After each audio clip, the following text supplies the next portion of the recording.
Have you ever wondered why prices go up and down? Or why some people are insanely rich while others struggle to get by? One of the biggest reasons lies in the economic system we live under, capitalism.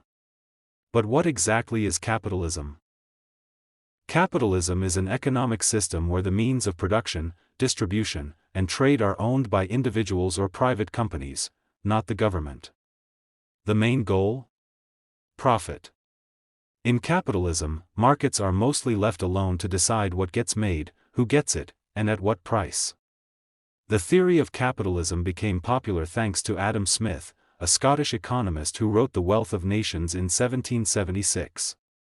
He believed that if markets are left alone, an invisible hand would guide the economy through supply and demand.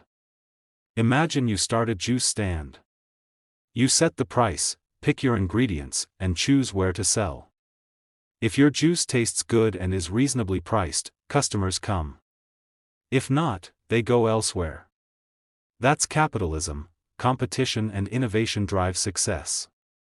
Here are the key features of capitalism. Consumer freedom to choose what to buy.